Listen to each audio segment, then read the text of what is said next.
Hey guys, what's going on? Welcome back to another episode of A Great Conversation here on Nerds and Suits. Today I'm going to be talking to Mike Kalinowski, the killer KO, one of the great Schmoedown competitors of all time. Somebody who I would even possibly classify as a frenemy in the Schmoedown because we've had so many rivalries and things like that, and probably many more to come.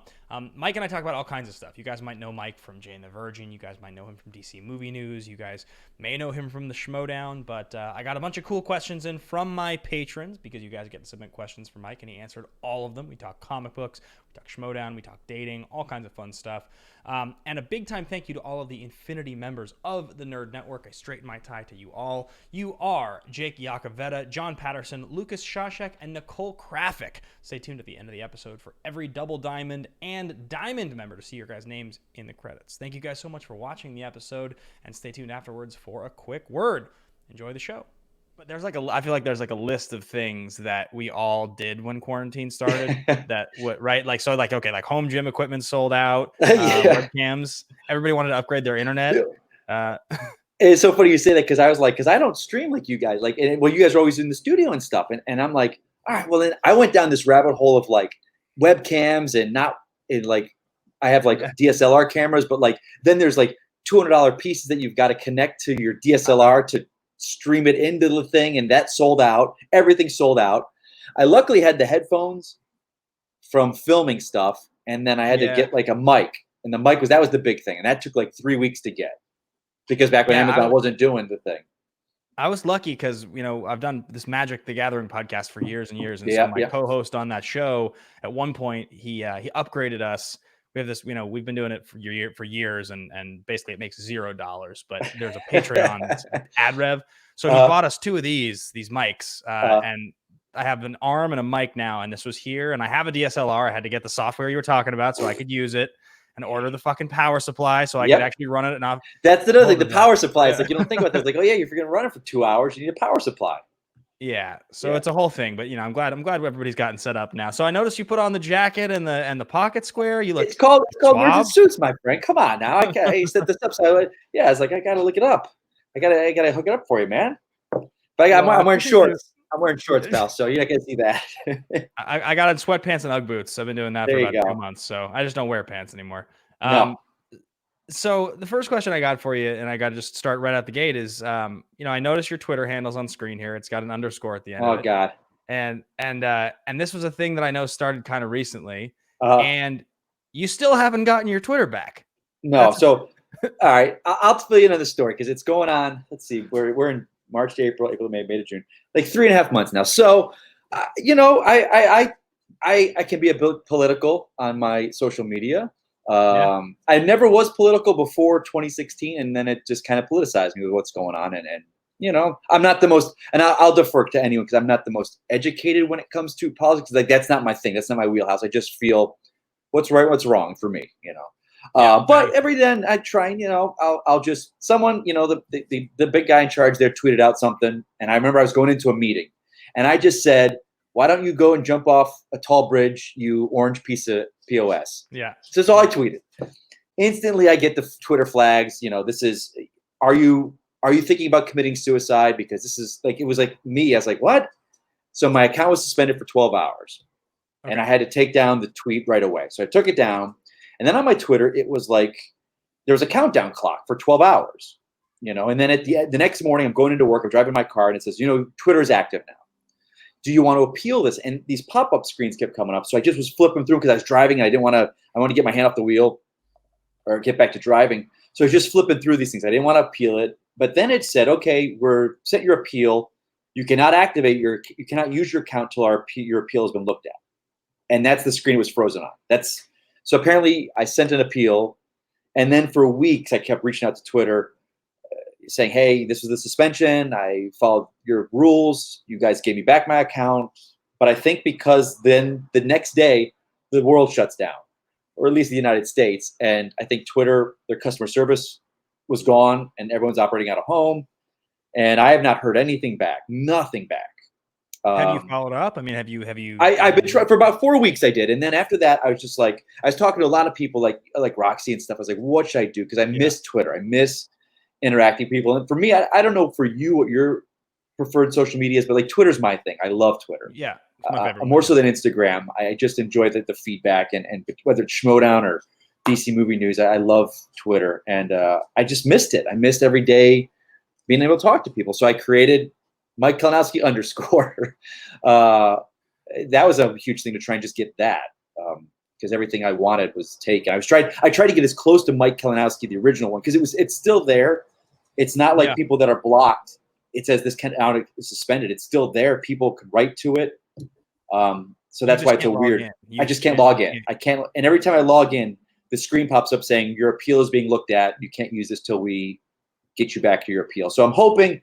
I'm just going to keep trying it. Once the world gets back to maybe a little more normal, maybe have my agents reach out to them, because I know a lot of people, when they get verified, they have their manager or agent reach out.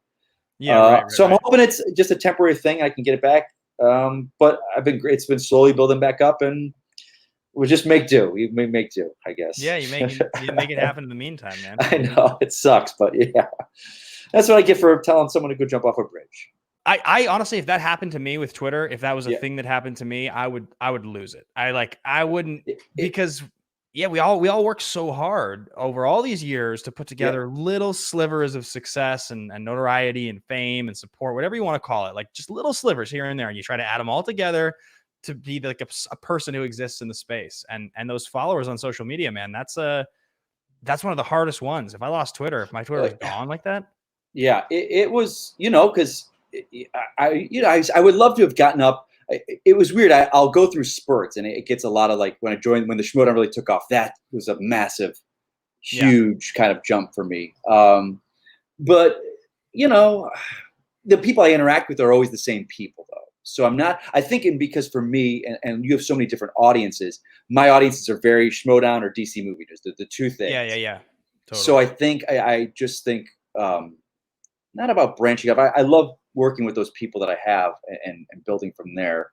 But again, I'm not like you guys are, that this is your world, and I haven't really branched into this, and because we have so many different friends in these groups. And I know there was one guy in the Facebook page about Schmoedown. He was upset that his people, he wasn't getting the views, and some people had said, it's like, well, there's so many people in these groups and everyone has the same thing. You want the different voices. So, and I enjoy watching you guys as a fan. So for me, it's watching it, and I wouldn't have anything new to bring, just a different voice. So I love jumping in with you guys, and like you and John and Roxy. So if I came up with something that would separate me, so I'm not taking viewers from everyone, and it's in a world now, patrons are huge now. And I was talking to John the other day, and it's interesting because, for the longest time, people were saying artists and podcasters weren't essential artists. Well, you guys are the ones keeping us entertained now. So it's it's true. I mean, it really is. It's a weird time we're all living in now. And I think it was already this way before we entered the COVID crisis. But now that we're in this moment where everybody's stuck at home, I mean, I do everything from this corner of my apartment. I do everything right here. I take every business meeting. I make every sales proposal. I just signed with a hosting agent 2 days ago. That's great. Congratulations, buddy. Yeah. Thank you. That's awesome. That's awesome. Yeah, it was a big deal.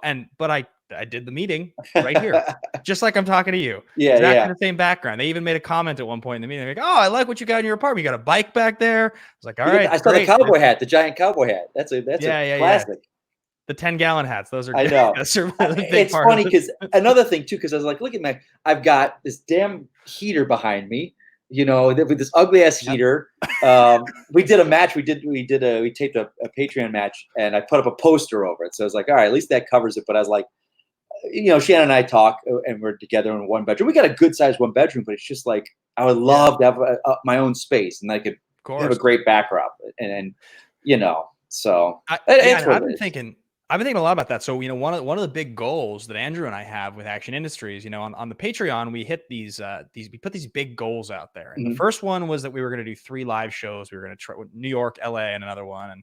And we finally hit that goal just recently. And if we can ever travel again, we'll do that. Yeah. And then the second one, which is this massive goal, is way more money a month than we ever think we're going to get. I mean, we're way, way far from it. But the idea was that we would get there and we would rent and build out a studio space, our own studio space. Really? Yeah. And I started thinking about, because now Nerds in Suits, I need, pretty good space to record music and write all the stuff for the album and record the songs, plus all the interviews, plus the action stuff. I was like, I wonder if maybe I fast track that and find a way to combine all the things together, the Magic Podcast. And I just find, like, there was even a moment, dude, where the 1-bedroom apartment next to mine, I'm in like a little back house, there's 4 units here. I have my own 1-bedroom. And there was a studio next door that opened up, literally the next door over. This is like little tiny, way too small for me. It was a tiny studio. Yeah. But I looked inside and I was thinking it would be ridiculous of me to do that in Santa Monica. Like, looking back, I was like, I wonder if I should have just rented that studio and just turned it into a studio space, and just, it had a bathroom and a kitchen and like a 1 room. I could have shot everything there. Guests that come to shoot things. I could, but nobody's. You could rent it out for people. Yeah. I'm sure you could rent it out, and that's an extra income. Like, it sucks because that's such an awesome idea. And any otherwhere in the country, it would have been viable. Yeah, totally. Easily financially viable. Because the studio would have been $450 a month or something. Easily. Yeah. And you can still make profit and still, it sucks. It sucks where we are. It really, we're all kind of like, I find Shannon and I are constantly like, everything is self-taped now for auditions. And I've got a good amount of space in it, but it's like, okay, got to take down this TV, got to take down this picture, and to make sure you don't want anything in the background. You want enough room for the camera. It's just like, we're 1-bedroom. This is LA, and these guys want these studio spaces. I'm just like, all right, making it work. And I know, man. So, Song from the Scene, I record the part to camera here, and then I need a different set. So I just turn it around and I sing right where you are, right in the corner here. That's what I'm doing. But anyway, so that's kind of the world we're all living in. But we are still making some things work. I know, obviously, the Schmoedown tournament are running now, and I actually one of the things I offer to patrons at the platinum level and above on Nerds and Suits is they get to submit questions for guests. And one of the questions that was submitted, I got a bunch for you. Actually, people were really, really excited. One of the questions was from, I'm going to pull it up right here. Okay. Let's see here. I think it was sent to me as a message. I think it's from one of my Infinity members of the Nerd Network. So tie straight for you there. This is from Charlotte Gherkin, Infinity member of the network. She says, hey, Mike, question. You've held both the teams and Inner Geekdom belts. So what continues to motivate you in the Movie Trivia Schmoedown? Is it that elusive singles belt or something more? Oof, good question. So the hats are off here. We could talk. Like, to see what you did with singles. Like, because I remember, singles was never a goal for me, because I always thought, like, studying for Inner Geekdom right now, it like you'd said, it's a finite number of films, and it's, I have a good enough backdrop with those films where they're a part of my life for so long. So there's a lot of films that are just ingrained in my memory. But like singles, let's say I've got a singles match come up, and let's say I've got 2 weeks prep, and I watch 2-3 movies a night to get prep for singles in a category that I'm not good at. There's a 99% chance that none of those films will even be asked. Right. So it could be a waste. And I recently did, I don't want to spoil it. I would say studying helps me, because there was a movie I hadn't seen, and I had a match come up, and a question came up from that movie that I just watched 4 nights before. How good is that? So it was, I'm sitting there and I'm like, oh my God, because this is a movie that I wasn't going to watch, and I haven't watched it for so long, and I watched it and I got it, and it was just brilliant. Yeah. It was fantastic. And so for Inner Geekdom, it's that. It's, I got a match. Crap, I didn't watch that movie. If it comes up, oh man, am I screwed? Where singles, it's just, God, there's, I think the closest I came to that goal was last year with that, with Snyder. That was, I think, the closest, because now it's ridiculous. Moment, yeah. But it's doable because you proved it, Sure. To come in what you started at and your level when you went to it. So it is, I think if there was never Inner Geekdom, maybe if I took off and didn't do singles and could put the time into singles, no teams, no IG, maybe. But it's crazy. It is. But again, you know how it is, buddy. It's the luck of the draw with those questions, man. Well, so it's what the does luck. Motivate you then? I mean, what does motivate you? I'll tell you what motivates me is this. Because after last year, I had a terrible showing at Spectacular. Right. Probably one of the worst matches I've ever played in IG. I was just done. The studying was gone. Like it was just, I had reached a level of last year between the character work and the studying. It was just, I just didn't want to study anymore. I was done. I didn't joke with Christian, but I was like, yeah, I'm done with IG, especially IG. And I don't know. And he's like, no, you're not. You're going to take a couple of days off. You'll let this bother you and you'll come back. And sure enough, but then the season started and I was like, nope, I want the team's belt back because I know it's doable. And singles, we'll start up at singles again. Cause there was the talk of Andrew Guy and I, which to me, to play him in a match is character alone for that match is phenomenal. Because I tell people this all the time, people like you and people like him, I love being opposite actors because I don't know what's going to happen. Christian's going to say, just go out there and say something. And then you got a partner that's just back and forth. It's a ping pong match. And I love that. But, we had a great showing against them and they played great. And I wasn't going to do IG, And then there was talk that they were going to do a tournament, but not for points. Like it wasn't going to count to your factions. Like, I'm not doing this. I hadn't studied in 4 months. If I come back and some new guy beats me, it's going to look awful. It's going to just tarnish my legacy. And I'm like, nah, it's not worth it. Then things happen. Teams is on hold. We're at the bottom for corruption. We're at the bottom. And I was just like, I look at Shannon. I was like, well, all right, I'll play. I'll play again. And I don't know if it was chance and his passion, but I just found my love of studying again. Like there's nothing going on. I'm not doing anything. I'm not being taken away from my acting right now because we're not doing that. I'm furloughed from my job. So I'm like, let's go and watch these movies and just let's see what happens. And within a couple of days, I mean, my binder of study doubled like in the several weeks since I've been studying. So I found my passion again. I found this kind of love of IG and the competitors are so much better now than a couple of years ago, the tournament that I started in. Watching these competitors, just that people talk about it. I know I get crap from you and Roka about my side of the bracket, but seeing those guys, I'm like, my God, they're good. Like Hannah and now Damon's coming in and he's great. I'm like, dude, it's a whole different ball. I know. I know you're like an old dog in the division. That's what I'm saying. Now. Like, Shannon goes, Chin's like, you're the old guard. You're the last of the old guard that's still going. I'm like, yeah, and I can't let these kids beat me. It's like on my first match, I'm like, if I lose to this first match, this is going to be awful. I can't do this. So it's kind of lighting my fire. So I guess that got me going again. It is my love of those games are my love. IG, I love it. It's my thing. So so to answer her question, I hope I didn't ramble on too much, but to answer her question, it's Chance helped me a lot. He really, because he and I watch movies. We'll watch different movies, but we'll be texting as we're watching them to each other. And we'll be sending videos of like just stupid stuff in the films that we're like, you don't think about when you normally watch it, but you're like, this doesn't make any sense. Stupid. Especially too. You guys you're watching a lot of bad movies. I mean, dude, we went through. I had a night of Jonah Hex, Green Lantern, and Catwoman. Oh my God. And let me tell you, dude, those movies, like you appreciate movies like Back to the Future that are under 2 hours. They're great and they get to the point. They move. There's no wasted time in the film. You look at some of these other films, Jonah Hex and Ghost Rider, you're like, what are you doing for an hour and 45 minutes? It's awful. Oh my God, dude. Oh. A lot of those movies I've never watched. A lot of those movies I've never watched, and I don't know if I ever will. I'll tell you. Go ahead. No, I'm sorry. Go ahead.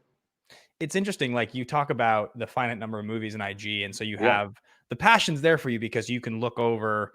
I mean, you probably know within 10 the exact number of movies that qualify. I would think. I know there's a couple places that are a little nebulous. Yeah. Back when Skolicki would do it in PJ, what qualifies technically as a comic book movie? I know. There's a few things there, but I that can't stretch much further than 10 or 15 movies. I think because I remember you said it. We were talking if you were going to join in IG. This was a couple years ago, probably before the first tournament, and you were like, well, there's 187 movies. Like you had the number. Yeah. But that was years ago. So it was like, it's gone from then. And now they've included we got a list of all the films that's included. Yeah. I didn't count them, but there's like Two Guns is in there. That's a comic. And I'm just like, ugh. I mean, there's some on that list that I'm like, I don't know about that. But we've been given the list. So we can't be faulted for not doing it or not knowing it. So it's on us if we don't. Yeah, I don't know if I'll ever take a crack at IG. I mean, I definitely find it interesting, but I did make the comment on Backstage the other day that I thought with 60 days I could study and I could win the Star Wars belt. That was like an outrageous claim that I made. Buddy. Yeah, it was ballsy and probably overestimated. But I think what's interesting about that is that, so you mentioned like with the IG movies, you have a background in this stuff. Yeah. You love comic books, you read comic books, you do DC movie news. I mean, this is so much your wheelhouse to begin with. So when you're getting asked these questions, there's a level to what you already know and you even Right. knew before you studied that helps you. And it also helps contextualize answers. Yeah. You know, I remember watching Smets versus, it was either his match or your match in San Diego. I can't remember which it was, but Okay. Yeah. and honestly, I don't know if I remember the answer anymore, but I think it was what Green Lantern number is Hal. Oh, that was my speed round, not speed round, betting round with Rachel. And I Yeah, knew it at the time. Yeah, But it's I've never his. seen that movie. No, I can't remember now, which is hilarious. It's his. What is his sector that he's the Green Lantern of? And it's 2814. Yeah, exactly. Yeah, Right. and it's. I remember getting that, and I Yeah, thought, like, I was like, okay, so I knew that because of the comic books. Because I yeah, love Rebirth, and I absolutely. read all It's that Jeff Johns stuff, and huge in the comics. That's its big thing. Yeah. but so, you know, because of that background, and so with Star Wars, it's not like I'm coming in as somebody who has like no Right. frame of reference. You know, it's like I've seen every Star Wars movie. I've seen the original trilogy dozens of times. Yeah.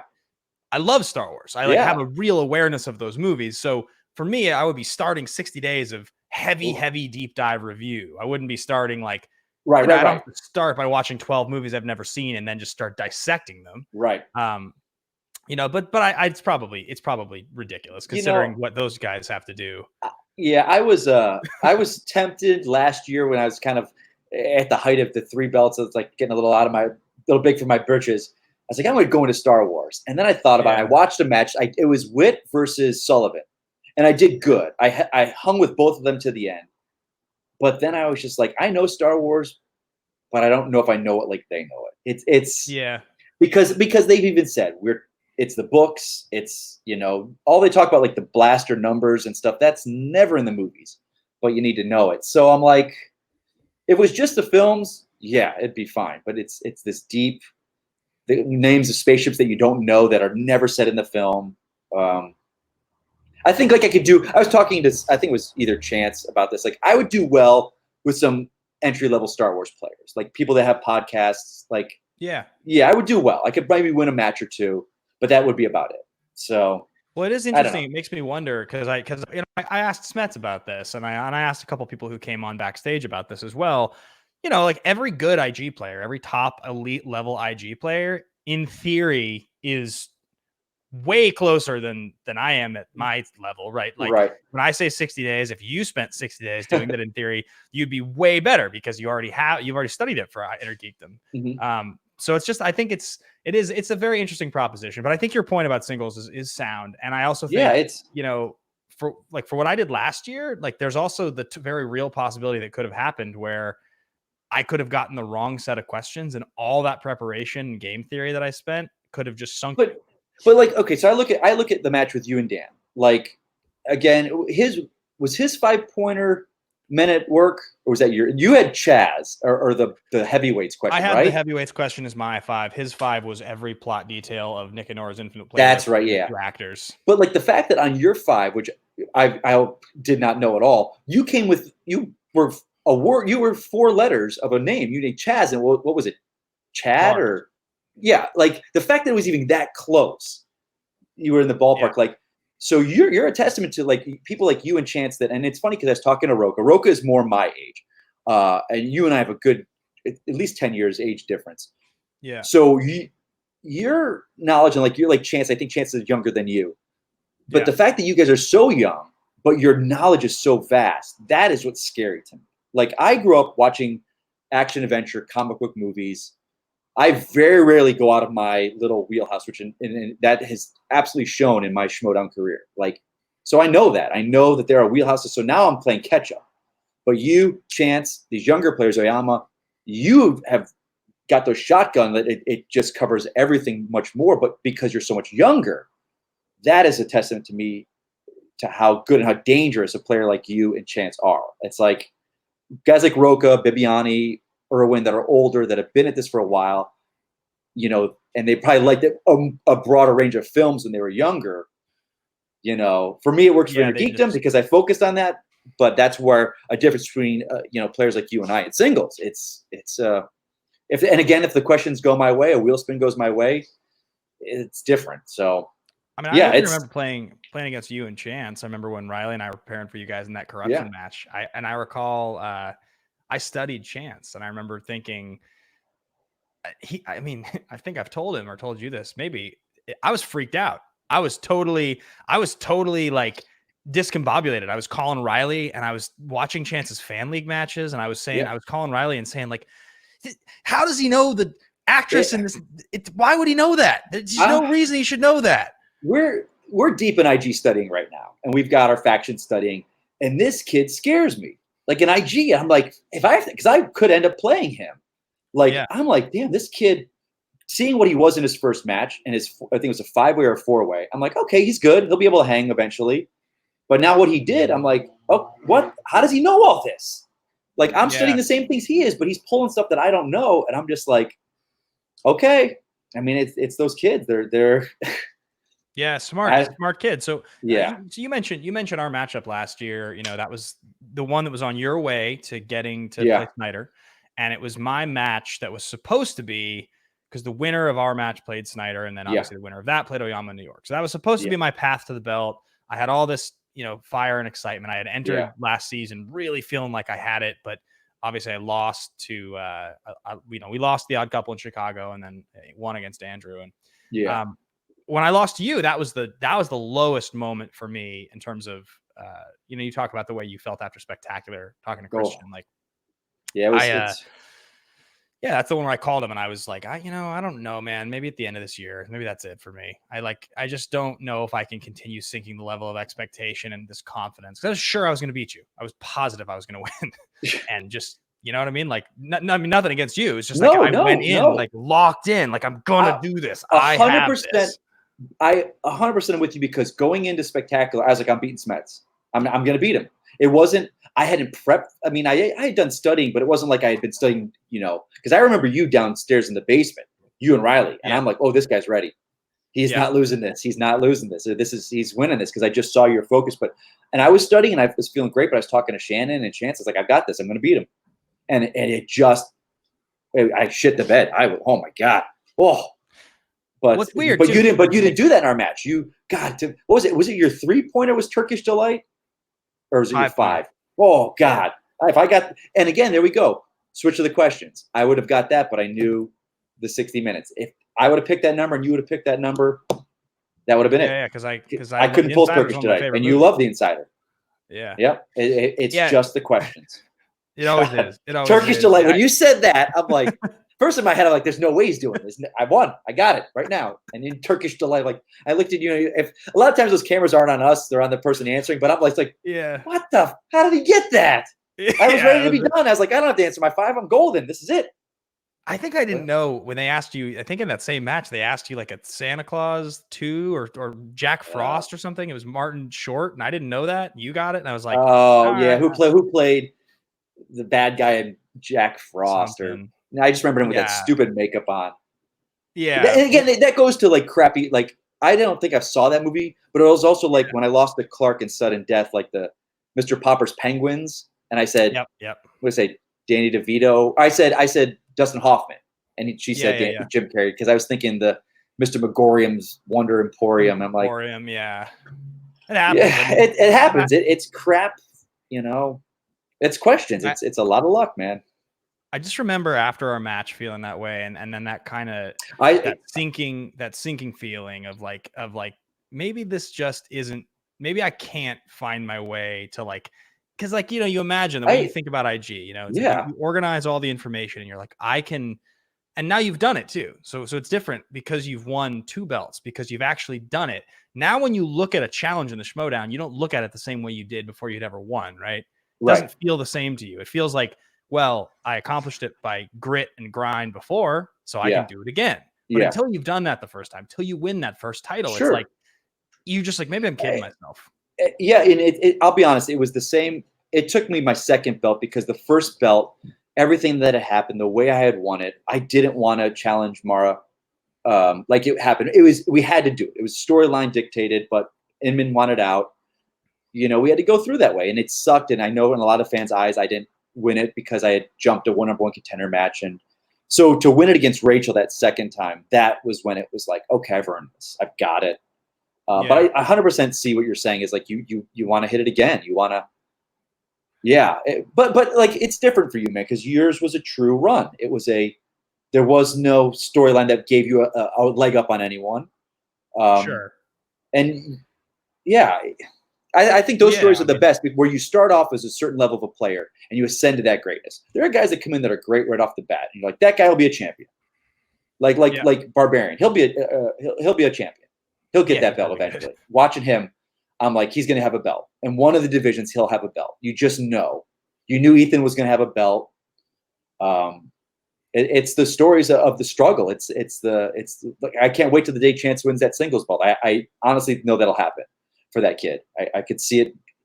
I don't want to speak out of turn and hype him up, but knowing his IG level of study, I could see him being an IG champion. And that would be nothing more make me happier than to see kind of my protege in IG do that. So, man. But you mentioned that with Chance and your protege, and I know you spent a lot of time with him. You've really gotten to know the kid. So something you and I have talked about like a little bit offline, and we've definitely mentioned it a little bit on Backstage. I think people are aware. Like people know there was a little bit of public friction with you and Andrew Guy. People are kind of aware of the fact that sometimes these things in the Schmoedown, they kind of bleed into real life a little bit. Yeah. But, you and I had a fairly recent interaction where I kind of saw you at a movie screening and I was like, that was weird. Yeah. Was it Birds of Prey? I think it was Birds of Prey. Yeah. And I kind of texted you and was like, hey, man, I'm just trying to, make sure to clear the air. Right. And so your response was really interesting. You kind of said to me, like, last year you really struggled with that duality of the sort of character stuff being a heel, and then also the relationships you have with those people, because you spend so much time around these people. I mean, when we were going to in-person tapings in the year, I would see you, Mike Kalinowski, probably in the top 5 percentile of people that I see in Los Angeles, other than like maybe a couple people that I work with. But like for the most part, I was seeing you a couple times a month, almost every single month, all the time. And you get to know all these people, and we all have such a really, really clear attachment to this incredibly narrow thing. So few people do. We have to play these angles. And so I'm curious to know for you a little bit, to go a little deeper on that idea. Yeah, of course. What was that struggle like for you? I mean, like when you started to really turn on the heel stuff, talk to me about when you weren't at the studio, how that was affecting you. I'll tell you, because I mean, watching Rocha, because I knew Rocha, but I knew Rocha so well before. So for him, it didn't affect me, like his character, like knowing who he was. But you guys, you and Andrew, that was the one. But I knew you guys as friends before the Schmoedown. I knew who you were. Andrew and I were on a podcast, a table read podcast with After Buzz. So I knew who he was. I knew you. But then watching your matches, because I remember watching, and this is when we were the good guys, I could not stand playing you guys, because in my head, I'm like, shut the hell up. I hated it. But cameras would be off and we'd be fine, because I knew what it was. So then we're going heel, and for the first thing, the big thing that shook me was the Mara thing, and we've talked about it on Backstage, and I don't want to get into that because it's been kind of done to death, but it really shook me, because this is a person who I really liked as a friend. And it just, personalities sometimes don't work, and the way storylines happened and things happen and not handled on all sides. It sucked. So, but I lost a friend. So that was just like, oh, that sucked. And my next big one was Rachel. So we were having this big rivalry, and it's like, oh man, I can't lose her as a friend. And if you notice in those matches, I don't 100% go heel at her. But I knew people like you and Andrew. So this is kind of my rise last year, and I'm kind of was like the face of a lot of stuff with corruption in the storyline. So I was in the forefront a lot, and that's what happens. This Schmoedown is like a roller coaster. It's like sometimes people are at the top, other times you're at the bottom. It's up and down, and sometimes you're the focus, and other times you're not. So I was a focus just because of corruption, the Thad thing the year before, and then I remember, Smet said we had talked a lot, and he was such a. You know him, and he's one of the nicest guys. He's always like, it will never come a problem with you and I, and this and that. So I knew that going in. So that was worrying more. Rachel and I were always good, and we'd always talk after matches.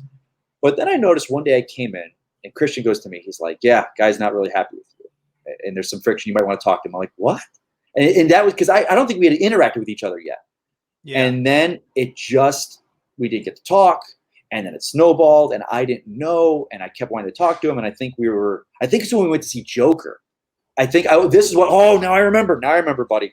You guys were. It was a build up to New York where you were going to have an Action Army get together.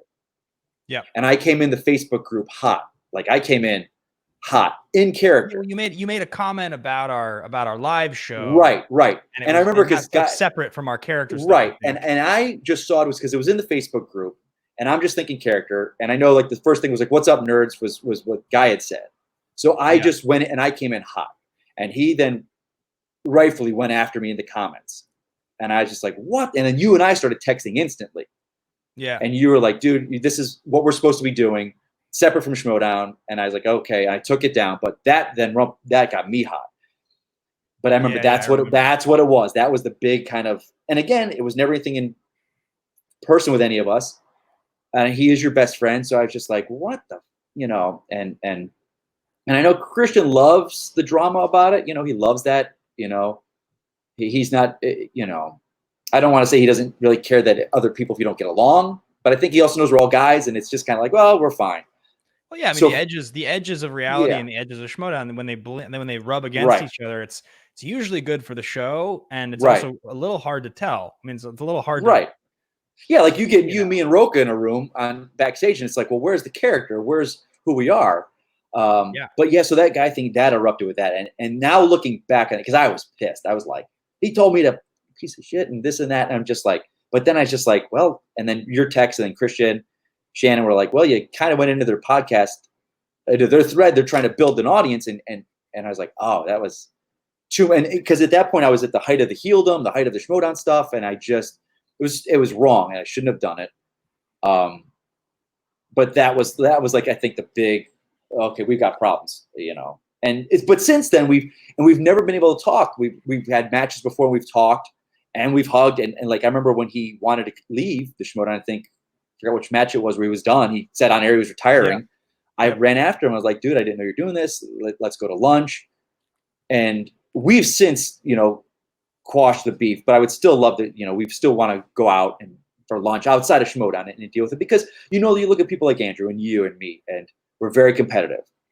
Yeah. Where, every poll is like, well, who's the better heel, this and that. Because I'll defer to Andrew, and I've said it in heels. He's a much better heel. I follow him. He's a better heel than anyone. I follow him in Roka's footsteps. They're, my heel is different than theirs, and I think that's what's great. I'm kind of more of like a shades of gray heel. So, and I told people, I love doing scenes with them, because it just makes people talk about that scene where I came out, and he's just like, come on, you need a hug, man. Like, it was all off the cuff. He just did that right there, and we just went with it. It was just, it's great. He knows this, and I think the fans do. I hope that I'm one of his biggest fans. Like when his match with Merle, I was there, and it was sad to miss that one. Oh my God, dude! It was like, I remember it was like watching the 2016 election unfolding. Like, is this really happening right now? The hush over the audience, Christian's face.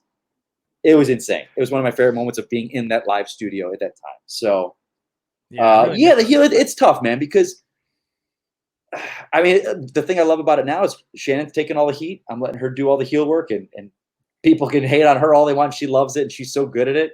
So I can kind of sit back. And I think about that. Yeah, buddy, you know how it is. It's a second. Yeah. Yeah. Well, I want to ask you about that for a second, because you mentioned Shannon and bringing her into the Schmoedown. And how long have you and Shannon been together now? It'll be 3 years in September. Wow, 3 years. I remember when you guys first started dating. I know. Time flies. I know. What was the longest or the last significant relationship that you had before Shannon? Great question. The longest I had was the girl I moved out here with, and that was 3 years, but it was off and on. We had broken up, I think, twice, like I'm sure everyone in relationships have done, and get back together. And, you try to make it work, and it just doesn't. And you just realize, that wasn't the person for you. And I found the person I'll spend the rest of my life with, and she's married now with a baby. So it's like, oh yeah, wasn't supposed to work out that way. But it brought me to LA, and I don't think I would have ever, I think it would have eventually come out here, but I was always kind of, my foot was so scared too, because I was doing very well in the Southeast. Yeah. And it's that leap of faith. And she kind of pushed me to it. So without her, I wouldn't have moved out here. And in turn met Shannon. So there it is. In the time between those two relationships, how many years in LA were you doing the single guy actor thing? Let me tell you that, because that was 2013. I met Shannon 2017. So 4 years. And in that time, before with my girl I moved out here with, I had always had a girlfriend. I'd gone from girlfriend to girlfriend to girlfriend, like with a couple months in between. So I was never single. And that was not like, hey, look at me, I got to have a girlfriend. It was me, hey, I can't be alone. Right. I need someone in my life. And I didn't realize that. So after the girl that I moved out here with, we broke up. I was like, you know what? I'm not dating anyone. I'm taking a year off from dating. And I did. It worked. I just took a year off. And I didn't date, nothing. So then I was like, okay, I got to jump back into this. And met a couple people and I was like, it was weird dancing around it. So then I was like, let me try online dating. Because this was all new, mind you. I had back 10 years ago, 15 years ago, no online dating. So this is all new. I did that for about a month. And let me tell you, that was awful. That was the worst. The worst. I remember. Were you on a site or on an app? Which one? I was on an app. I was on Bumble. Okay, yeah. What's the swipe left, swipe right? Bumble, right? I think they all. Or they all do? Okay, so I think it was Bumble. I think that was the one. It wasn't. What's the one that's like the hookup one, right? The original one was Tinder. That was one. Okay, no, I wasn't on that. I was on a long time ago. On Bumble. That's what I was on. Was Bumble. Okay. And I had met a couple people, but the minute you tell them you're an actor, done. They have nothing to do with you. I remember there's one girl. Oh my God! And all of them, every single girl was like real estate agent. Because that's the easiest job to get if you're an actress, real estate agent. I'm like, okay. I was just coming off of 2017 was my best year career-wise. I was recurring on Jane the Virgin. So I was doing well. It was very well. Yeah. Acting, I was filming one episode a month at least. So it was great. It was just great. So it wasn't like just, hey, I'm an actor and I moved out to LA. I could back up what I was doing. You were on television on a hit show. Yeah. And I was like, okay. But I remember one girl we talked a lot, and she was like a financial something. I don't know. And we were talking great, and we're going to meet for coffee the next day. The next day she texts me. She's like, hey, I'm sorry. My ex-boyfriend was an actor. I can't do this. I can't meet with you. And I'm like, all right, cool. Well, I'm going to the coffee place anyway because I had plans. So if you want to show up, show up. And she showed up. And let me tell you something, Ben. Have you ever had a talk with someone that has zero personality? The fact you can't hold a conversation, I guess because we have you every single day, people you talk to. We're in entertainment, we're in podcasters, we're even in the nerd community where maybe you're not on camera as much, but you that culture's there. The Comic-Con culture or Comic-Con audience, you can talk about anything. If you talk about someone, comics, movies, anime, they open up and they just go. But I don't know if it's because it was her banker and that was her life, but my God, this is the most excruciating 45 minutes of my life. I'm like, oh, I can't do this. This is awful. There was pulling teeth to get conversation. And it wasn't like she was there just because I showed up. She was trying to talk, but oh my God, dude. So I was done. After that, I was done. Just an empty 45 minutes. I was done. We both, I think, shook hands and went our way. And then I'll never forget, Christian had said, I'm not going to say who, but Christian wanted to hook me up with someone. I was like, what do you think of this person? I was like, yeah, of course. Oh, sure. Someone I know, somebody I know. Oh, yeah. I was in our group. Yeah. Oh, yeah. And I was all for it. I was like, let's do it. This will be great. Sure. Why not? And then the next day I was at the Schmoedown and Jen Sturger comes along. And she's just like, hey, Mike, let me ask you something. I'm like, yeah. She's like, are you single? I'm like, yeah. And she's like, good. I want to set you up with someone. And Christian goes, no. I've got someone. And she's like, nope, I'm setting up with my friend. And she opens up her phone and she shows me a picture of Shannon. And instantly I'm like, oh, mama. I was like, chef's kiss. But then she starts going through all her friends. She's like, well, what about this girl? And throughout the match that day, she keeps bringing different women on her Instagram. I'm like, no, the first one. The first girl. Yeah, that's who I want to. And she's like, yeah. And I was like, she asked about you. I'm like, oh, she did? And she's like, yeah, she saw the Schmoedown match where you were the Batman costume. And she's like, oh, man, it looks good in the Batman costume. I'm like, oh, she likes Batman? This will be great. You nerd. So, oh, man. So she sets us up, and I'm nervous as hell. We're going to, it's Jay Washington's birthday at a karaoke bar. And I don't drink that often. I mean, I do. It's like people make fun of me because I'm a Toucan Sam. because when I drink, yeah. I go off. So I try not to do it that much. So I bring beers in my car. I park my car and I down 3 beers in my car to get the courage up. Oh. So I come into the bar and there she is. I notice her right away. And this girl, Shannon, could not care less that I was there. And then she's not, I don't think she's playing hard to get. I'm like, what is she? She's not into me. What is this? So it goes well. I mean, I take her and Jen home because they were both drunk, and I get a second date out of it. But now I turn to find out Jen Sturger lied about her thinking I was attractive. She didn't ask about me. She didn't know who I was. Nothing. But she's like, I knew you wouldn't have gone out with her if she didn't know she was interested in you. So Jen Sturger and the Schmoedown are responsible for Shannon and I. But yeah. And also the Queen of Corruption. She's responsible. The Queen of Corruption. So it's funny you say that because she was I remember, you'll appreciate this. So the first match I bring her to is my 3-way with JT and Rachel, where I crap the bed. Brutal one for you. Yeah. That was one of those ones I got, because you don't get up at the table when you're done. I got up. I was like, oh, I'm out. And Christian's like, well, you don't have to leave, Mike, but okay. And she's dude. I remember you left, and that Christian told me there's 2 times ever that you've ever gone off the grid. He said there was that time, and after Spectacular last year, the 2 times you've ever totally. Because she was in the audience, and I'm just like, oh my God, what? And she's like, do you want to stick around? I was like, nope, let's go. I don't want to be around here. I can't. Because I didn't care about the game, because at that point, early in my game, it was 2017. I wasn't invested in the game, but I was embarrassed that I was in front of this girl that I really had been with for 3 months. And so my next match back was my #1 contender shot with Clark, and I was like, let me get a match under my belt before you come back.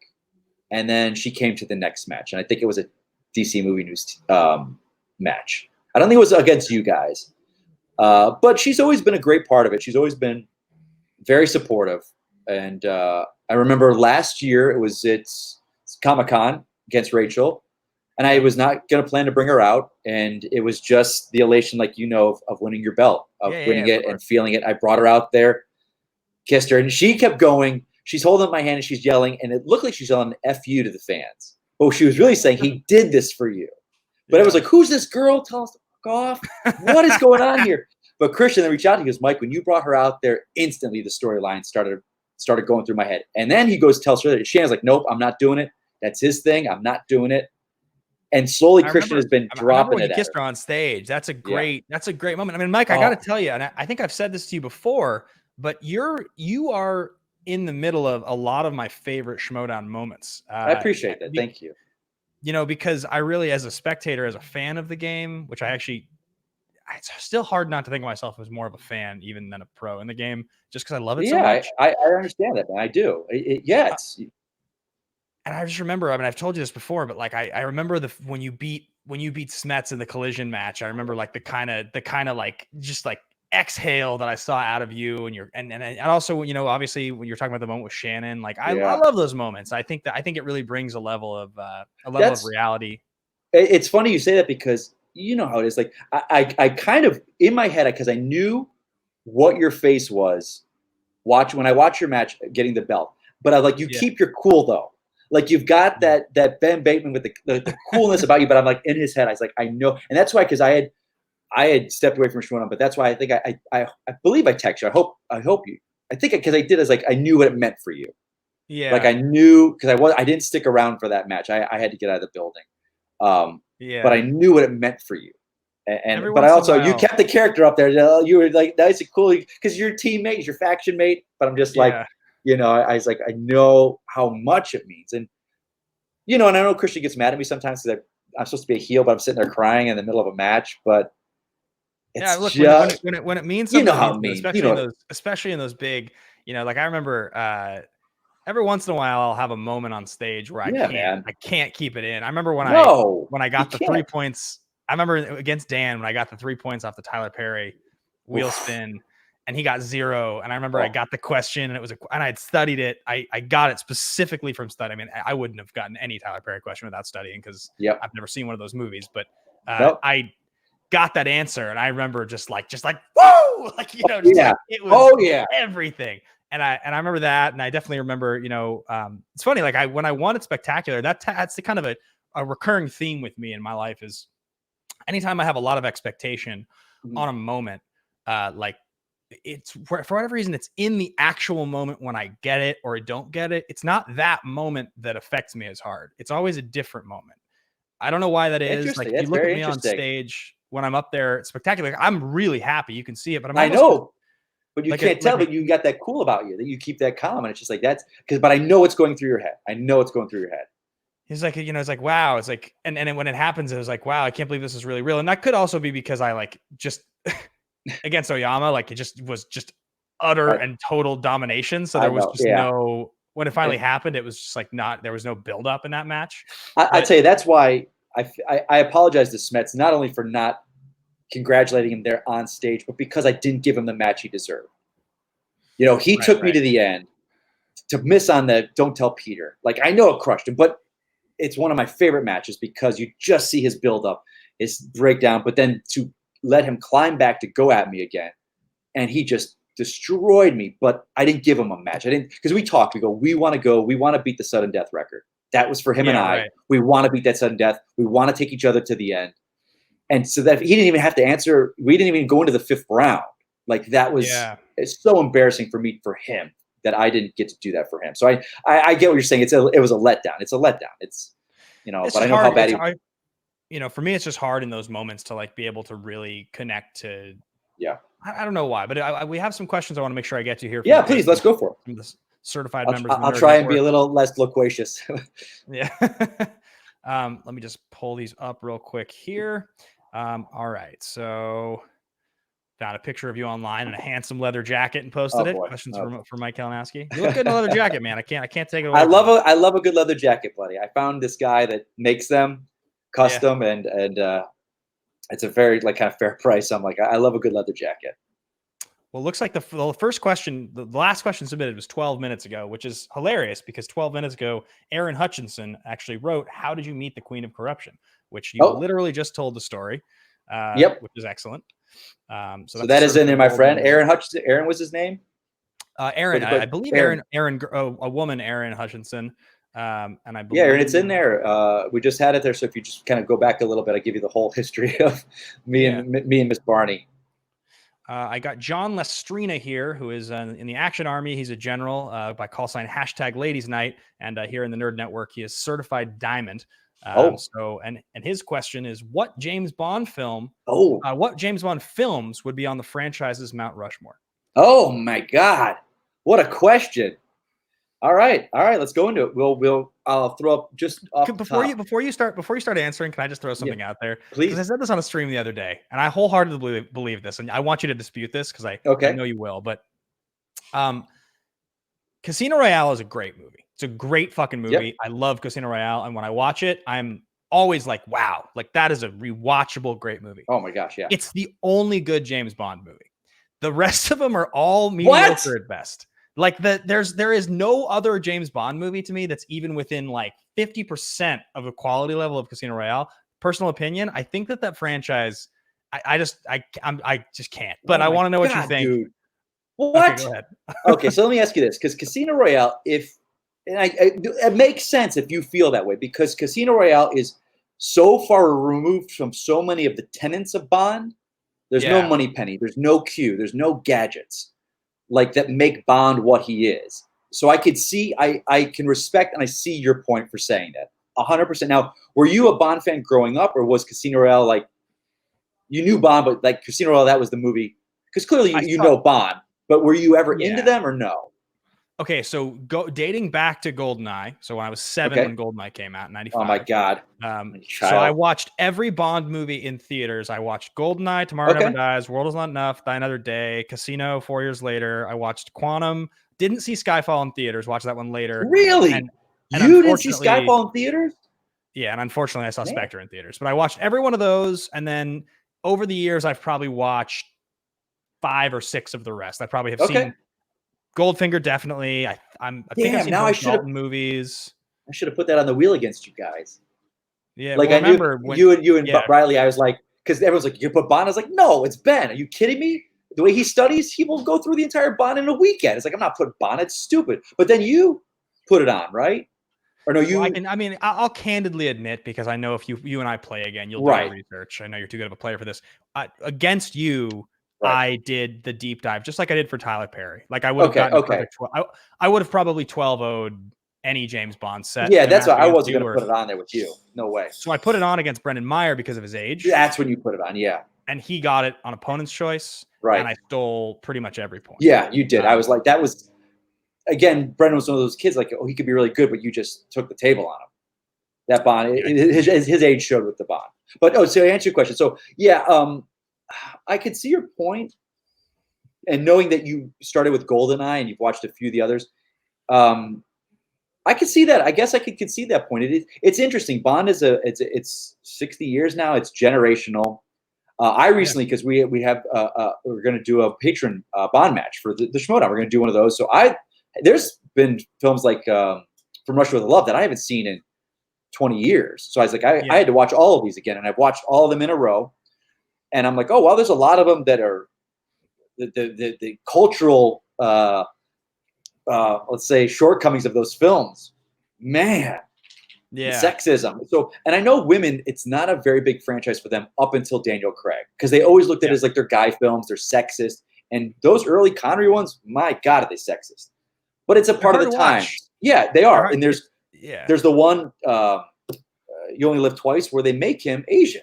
They literally do stuff with his eyes and his hair to make him fit in as an Asian man. And it's just like, holy crap. Oh, sure. When he's infiltrating and he's over there. And you're just like, the but looking at them as in a time capsule, it's like watching Mad Men. It's like you get what it was at the time. And I see Daniel Craig open up the world because they changed with the times. They brought people into new audiences. But for the Mount Rushmore, I'll say definitely Casino Royale. I'll put Goldfinger up there. Goldfinger, Casino Royale. I guess I'd do GoldenEye because that kind of brought it back with Pierce Brosnan. And then I'm going to throw in an oddball just because I love him, and I'm going to say Living Daylights. I know you like Dalton a lot, right? I'll say this, and people can now, they're starting to come around to him. He is, and I say this, he's the Daniel Craig James Bond before there was a Daniel Craig. Like his film was very gritty, very kind of down to earth. They kind of stripped. They had gadgets, but they stripped them down. There was no humor coming off of Roger Moore. And his film really still, both of them still very well hold up. It's funny because he teams up with these band of rebels at the end of the film. But if you look at it now, it's like, oh, that was the precursor to the Taliban. Like you're just like, oh, that's what those were back then. It didn't matter. We didn't think about them like that. But now you're like, oh, okay, all right, that's what it was. And it's interesting. I love Bond because it just is such a stamp on the times of what's happening with those films. Yeah, I love it. Interesting. All right. Well, great question. Great question. And Diamond Nerd there. I definitely appreciate that. We got Ferris Muthana with the question here. Ferris is a 5-star general over in the Action Army, and I'll straight my tie here to you as a certified gold member of the network. Hey, Mike, longtime fan here. Was recently watching the animated DC films on their app, and I watched Hush. Really enjoyed it. So, what are your thoughts on them, and why does WB succeed in the animations department, but don't overly promote it? And can we see the Batman suit, please? I think that's a great question. Great question. I think WB. First of all, you got to understand that I think that is the animation's a small market per se. It's a lot of them are R-rated, so they're not marketing for kids. I think they found a niche. I think they know they can make them for X amount of dollars, and they'll make X amount of dollars on them. So I don't think they need to promote them as much because they're doing well. They keep making them. They're doing like 3 a year now. I think that's what they do, and they're allowing the filmmakers to push the envelope, make them R-rated, edgy. But I think if they were to make them for a more wider audience, you might water them down. But again, I think honestly, it all comes to cost. They can get them in for a certain dollar, and they know they can make a certain dollar on them. So, long, short answer there for you. I hope that helps you. Yeah, I've watched a handful of them. Batman was always Iron Man was my favorite character growing up for sure. Like I think I've told you this, but I have every Iron Man comic dating back to Tales of Really? I have everyone. Yeah, I collected as a kid because he was my favorite from the time I was like 5 years old. And so I collected them. But Batman was always my other favorite. He and Daredevil were like the three that were my favorite characters. And so, Daredevil's great. Year One is probably my all-time favorite comic book. Probably it's not my up there. one. It's like top 3. And Hush, I remember when Hush was coming out. I remember it was a big deal. Obviously, Yeah. Jim Lee, Jim Lee doing Batman, and it looked so cool the way he would draw Oh all these yeah. characters, and it's a great run. I mean, I don't think Hush is overly amazing. I think it's on the all-time Batman stories list, it Yeah. might make the top 10, but it's it's probably Right. not as good as Long Halloween. It's probably not as good as Dark Knight Returns. There's a Yeah. lot of better ones, but Yeah. It's interesting with Hush. Like I love it because there's a lot of baggage with it. Like, yeah, Jason Todd showing up and right. Clayface and Harold in the Batcave. It's all this, like, if you don't know the history, you're kind of just like thrown into it. But if you do know it, it's like coming into an end game without watching the MCU. And I think that's why, like you said, the Long Halloween, Year One, those are standalone. They give you enough of the character. The other stuff, Hush is just playing on years and years of nostalgia and relationships that have already established. Whereas Long Halloween, yeah, it's got tons of villains, but you don't need the established history of all these characters meeting. If that makes any What's sense. weird too about that though is like, and again, I only have for a few more minutes here, so I want to make sure we get to the rest of these questions. But Yeah, just yeah. on the subject of comic books, like, Jeff Loeb as a writer, it's because if I correct me if I'm wrong here, Jeff Loeb also wrote Hush, didn't he? Oh yeah, that's him. Yeah, you're right. Yeah, so Jeff Loeb wrote all these great Batman stories, but for some reason, when you pair him with Tim Sale, the style of artwork Yeah. feels so much more like organic and like grounded. But as soon Wow. as you have Jim Lee drawing characters, then every page is like a splash page, and the story takes on this big, like stylized feeling Yeah. that makes it, I guess, feel less classic. It feels so much, Okay. which is what Hush feels like, right? You talk about that when you see Joker show up, I think at the end of the first book and like the Yeah. first half, and he's like all crazy looking with the gun, and it's like, Yeah. he looks I like, get. you're right. Yeah. Anyway. No, I get. I 100%. I 100% agree. I'm a big Jim Lee fan because I like art that's drawn realistic looking. Yeah. I like a cinematic look like that. Whereas like the stylized of Long Halloween or Dark Victory, but those Yeah. to me, I own those as standalones. Right, I don't really own collected. I think I have a collected edition of Hush, but I love the standalone Long Halloween. I love that. Yeah, it's Yeah. because it's Yeah. beautiful. Yeah. It is art. They're art. Yeah, Yeah, yeah, I adore both of them. But so great question great question. to General Whiskers over there, and I'm gonna keep going down the list here. Next Go one for it. here is from CJ Robinson, who is he's a general over in the Action Army, and he's an Infinity certified nerd over here on the network. So CJ Robinson, what Batman stories would you like to see adapted into the new Matt Reeves trilogy? What villains would you like to see on the screen for the first time? Great question. I think kind of going off piggyback off the last question. I think they've even said they're taking inspiration from Long Halloween. I think that's a great idea. I'm always a fan of new stuff. I think that's why the animated films work so well because they take the comics and they do those storylines, but they make them new. Like their version of Hush was completely different than the book. I love that. Yeah. But the question I would answer for you, buddy, is the villains. I want Clayface. I want Man-Bat. Like those two villains. I just recently on this quarantine rewatched all of Batman the Animated Series, which is to me the pinnacle of Batman storytelling. 22 minutes. Man-Bat in the pilot? Isn't pilot, that the first episode? Dude, well played. Well done.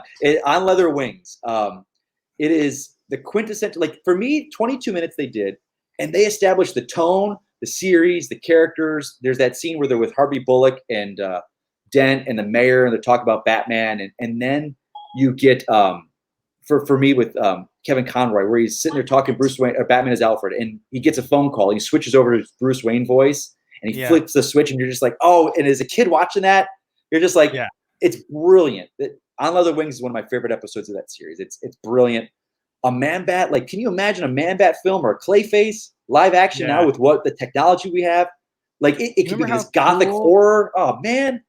Do you remember how cool the Clayface episode is? Are you kidding me? Clayface episode? That's one of the best episodes of the whole series. The scene where he's getting electrocuted, and on the screen, Batman puts up all his images of all his acting work, and his face starts morphing into all the different characters that he played. Yeah. But it's heartbreaking, the story of this actor, and it's like that animated series, man. Face. Yeah, oh man, hands down. Yeah, Clayface, Man-Bat. Those two, my friend. Great question. A couple years ago, I got to. I've now interviewed Kevin Conroy a couple times, but one time I got to talk to him. He's great. He's super awesome. And I remember I asked him, what do you think Batman would have been like had he been a Los Angeles crime fighter? And he laughed, and I had all these dumb lines written on note cards for him, and he did them all in voice for me. So he does. he's like, let's hit Starbucks on our way to Runyon Canyon, and he does like all these. It's really stupid, but That's great. That's great though. It was funny that he did it because I was like, as a kid, because I'm the same Oh way, my right? God. Like, can you do your best Bruce Wayne into Batman? Like, what's when you hear his voice? Can you switch between the voices if you're doing your impression? Oh my God. He's talking to Alfred. He's like, it's the difference between corrupt robots and, hey Doc, Bruce Wayne here. We'll do another. We'll do. Yeah. All right, Doc, come on. I'll come on by. He's sweet. It's light. And I remember, I think Andrea Romano, the director, was like, they were talking about him in the booth, and they hadn't gotten their Bruce Wayne. They hadn't gotten him yet. And he comes in, and he was not a big fan of the comics. He didn't know much about the comics. And they said he did that flip, and everyone in the booth was like, "That's him. We got our Batman." Because all these guys were coming in, and like, "I'm Batman," and then my Bruce Wayne is dark and brooding. He just does it. He had this light, and hey, Doc, Bruce Wayne here. All right, I'll be sure to give another grant to the museum there, Bruce. I know. It's this brilliant kind of aloof playboy. He's so light too, right? He's like, hey Harvey, thanks for coming by. Yeah, that's like right. Yeah, it's just like, it's brilliant. But that episode, like when he's carrying his body at the end, and Francine Langstrom comes out, and he's okay, and like he pulls down the cape, and it's Kirk Langstrom there without the transformed back. It's just brilliant. That episode in particular is such a good episode. So good. Brienne, Miss Movies here. No question. Just wanted to comment that Mike is the best. Brienne, who is a double diamond member of the Nerd Network, big time straighten of the tie there for you. Pardis Jessa Dawson, who is he's a 5-star general over in Action Army. Party J, who is also a double diamond member of the Nerd Network. How would you like to see the DCEU go forward with the right plan after WBDC's mistake with the rushing of a cinematic universe? I guess, how do you want to see them go forward with the DCEU? I think, it's so interesting. I think now they finally have a plan. I think, because what was interesting for me was when they put Ezra Miller on the CW show. And that was not the TV people going to the films like, hey, can we have anyone? The film people came to Mark Guggenheim and said, hey, can you use Ezra? Can you put him in? And I think that was them knowing that the crisis was happening, the multiverse with all the different Earths out there. And now with the announcement of Keaton, I mean, I don't know your thoughts on Keaton as Batman, but that's, for me as a kid, when that movie came out, we were just talking about that today, and I talked about that with Roca.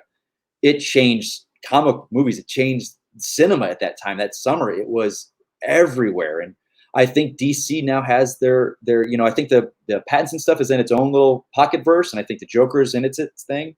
But now with the multiverse, it establishes that these are all viable. And to see Keaton come back as Bruce Wayne, man, it's a very cool time to be a DC fan. Very cool time. Well, wait, so the multiverse is a Marvel concept, isn't it? Because the multiple Earths is a DC concept. Yeah, I get that confused because I'm just like, I just picture all the globes in Crisis of the planets. Yeah.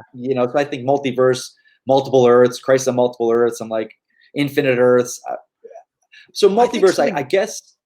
Yeah, I think multiverse is that, and technically I shouldn't call it that anymore. DC guy, I shouldn't call it that, but it's such a better term than multiple Earths.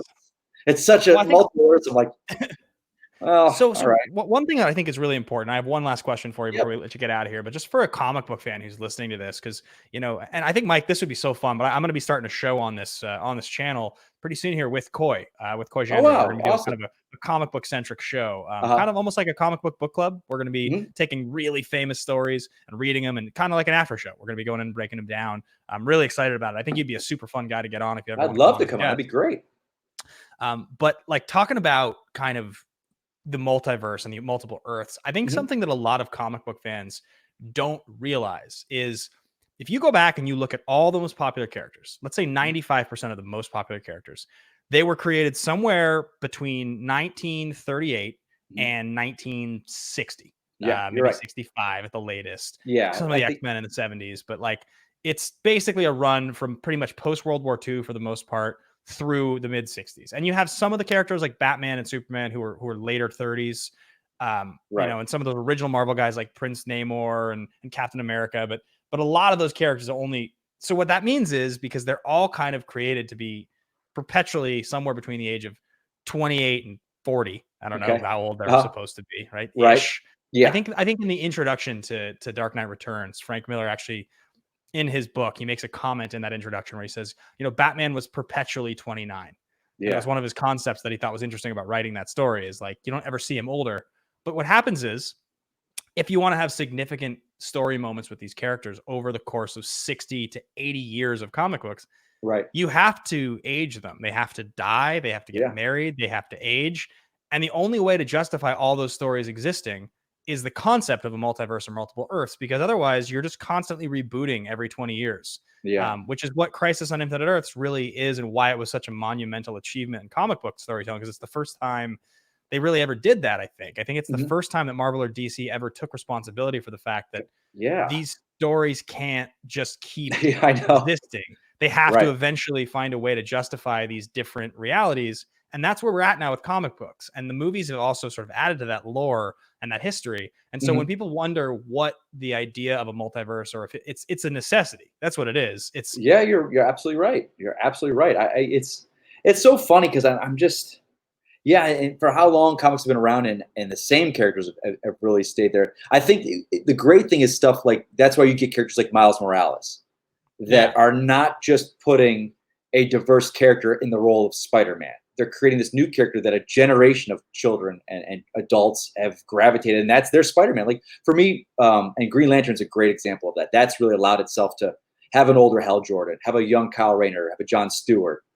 Have a Jessica Cruz come in there. So I'm just like, certain characters can allow it, but like you got Batman, you're right. You know, it's interesting, and you need kind of stuff like that. And I can't imagine being an editor in a comic book company to try and you don't want to alienate your hardcore fans who are the ones that always get upset when you're rebooting something or renumbering something, but you need to bring in new writers or new readers, because if not, you don't survive. You're 100% right, man. That's a tricky question, but also it's a test of time to those characters that have lasted that long. Over reinvention and reinvention. The core tenets of those characters are always going to be there, hopefully, always to be there. But I think it's something if you're not a big comic book fan, I think you don't really confront that idea. And so I think it's just worth pointing out. So the last question I have for you buddy. Is from Brandon Buckingham, who is a double diamond nerd in the Nerd Network, and also is a general in the Action Army. So I got to do the salutes and the tie straightens for a lot of these guys. But his question is, so we know how the DCEU has a very hot and cold reaction. If you could restart the DCEU, would you copy the MCU model, or what would you do if you were restarting it? Oh man. Well, I think they tried to copy the MCU and it didn't work. You know, they tried to rush it so fast. I think Marvel is Marvel, and they did what they did so well. I think DC is now finding its place to let the filmmakers make the films they want without trying to shoehorn in stuff. You look at Wonder Woman, and I've said this before. Wonder Woman was in development right when Justice or BVS and Suicide Squad went through the massive upheaval thing, all hands in it, studio meddling, and it didn't have any of that done. They were filming and post-production. My thought on that, and my theory is that I think WB looked at it going, well, it's a female-led film directed by a female. Traditionally, those films don't do well. Their eyes were not as hard on that film. And I think that 100% worked to their benefit, because that's, to me, the gold standard of DC's films. They let it alone because it wasn't Batman, it wasn't Superman, it wasn't the big guns, which they were worrying about over there. They let them do their film over in England. And traditionally, female-led films did not do well in that genre. Tomb Raider, Aeon Flux, which is a stupid thing to say. And they only think of like, well, Catwoman sucked, so this is going to suck. And those are all bad comparisons. Yeah, like, all comparisons. You look at a movie, so I'm like, and luckily they did leave it alone, because what if they did meddle with it? We might not have gotten what we got. I think it looked at Joker, and all signs point to Pattinson and Matt Reeves. They're leaving him alone to do his film. They're not trying to connect it. That was my thing. It's like, let these filmmakers. I love the little connective tissue, like Shazam had. Yeah, it 100% exists in that universe. The bullet, they had, the Batarang that he found, Superman at the end. I would have loved that to have been Cavill. I get why it wasn't. That's my thing. I think they're on the right path. Let talented filmmakers tell the stories they want. I'll never, Ben, be able to answer this. I don't know why Harley Quinn didn't do well. I thought the film was phenomenal. It got a great critical response. Fans loved it. I don't know what happened with that. But again, a filmmaker got to make the movie she wanted. They didn't try and say, take out a couple swear words. We got to get PG-13. They wanted an R. It got the R. Let the It was filmmakers make. great. Yeah, let the filmmakers respect the film. Let them make the movie they want. That's all I have to say. And the fans will Well, show up. Look at Aquaman. yeah. Yeah. I would have never in a million years told you that film would have made $1 billion. $1 billion that film made. I love it. It's great. Not my favorite. Not my favorite. No, and a lot of people, not a lot of people's favorites, Yeah. but audiences turned up. So, Yeah. and they made the movie they wanted to make. They did. They did. Yeah. My last question for you, Mike, Mr. Kalinowski, is, Yeah, buddy. and this is just from me, and I'll let you go. What is the most important thing you own? Oh my God, dude. Come on now. Most important thing I own? Yeah. Is it a physical? Yeah, God. it's just a question. I mean, the most important thing you own. Does my dog count? Yeah, I could go with your dog. I think Andrew might have said it. I think Andrew might have said his dog. But it's I don't own Shannon, so I can't say that. Yeah, it's my dog, man. That's my dog's my life. My dog's my buddy. He's been with you talk about that 4 years of dating when I didn't have anyone. He got me through it. He got me through the rough time of it was a mutual breakup and we both knew it needed to end, but that never makes it easier, Sure. So he got me through those rough times. He's my kind of ride or die. He's always been there. With the thing, this real quick, because this can go into this. So when I would meet girls during this time and I would tell them I have a dog named Indy, this shows you how you're in LA. They're like, oh, is that after your favorite type of movie? Or your favorite type of music? I'm like, what? Indie music, indie rock band? And she's like, yeah. I was like, oh God, now this ain't gonna work. All right, see you later. And then I dated another girl. So Indy loves to kiss on people, especially women. He loves to run on them and pet them. So this girl, I'm starting to date her, and she comes in, she's like, oh man, your dog's all over. She's like, we really should think about getting him some obedience lessons. And it's like, oh, okay, you can leave right now. I didn't say that, but in my head, I'm like, okay, this ain't going anywhere. This ain't going anywhere. Yeah, my dog. Yeah, my dog's my most important thing. Absolutely. Andy, good answer. Oh, good absolutely. Answer. Yep. Yeah. Excellent. Yeah, Well, Mike, thank you so much for taking the time. I kept you a little long today, but I really appreciate it. No. It's my fault. I probably talked too much, but it was my pleasure, buddy. My pleasure. No, this was good. So, guys, be sure to tune back every single Friday at noon for new episodes of A Great Conversation. Next week, we've got Jordan Calloway, Painkiller in Black Lightning coming on the show. So get your questions in on Patreon. Submit your questions there. Anything you have for him if you're at the platinum level or above. And otherwise, Mike, thank you so much for showing up. Be sure to hit subscribe, comment. Go follow Mike at his at Mike Kalinowski _ because that's where he's at. And, if you want to be nice, go follow his other Twitter also, because he'll probably get it back eventually. Yeah, that's Mike Kalinowski with no underscore. Yeah. Same picture, same everything. It's all there. But follow both. And Mike, I hope to see you in the ring soon, man, or at least the digital No, ring. I don't want to see you again soon, Ben. I hope I don't see you for a very long time. I heard there was talk that you and Riley were going to play us again. I was like, no, I don't want to play them again. And I certainly don't want to play you in singles again. No, sir. No. Questions went my way that time. I don't want to play a former champion. You out of your damn mind? Yeah, it'll be, Come in IG. Come in IG. We'll have some fun over there. Maybe eventually. All right, my buddy. friend. See you soon. Take care. And that wraps it up, guys. Thank you so much for tuning in to another episode of A Great Conversation. Mike was wonderful to talk to, very honest, and always insightful talking about the Schmoedown, because, I love to talk about the Schmoedown, let's be honest. A big thank you to every single one of my Double Diamond patrons: AJ Lancaster, Brianne Chandler, Charlotte Gherkin, CJ Robinson, Philip Gustafson, Jeremiah Morris, Pardis, Jessa Dawson, and the Prince That Wasn't Promised, plus every single other patron in the Nerd Network. You get my tie straightened. Hope you enjoy seeing your name here in the credits, and let's stick around for the next one. Next week, we got Jordan Calloway coming on. Be sure to tune in for that one. Thanks, guys. Enjoy. Have a great holiday weekend.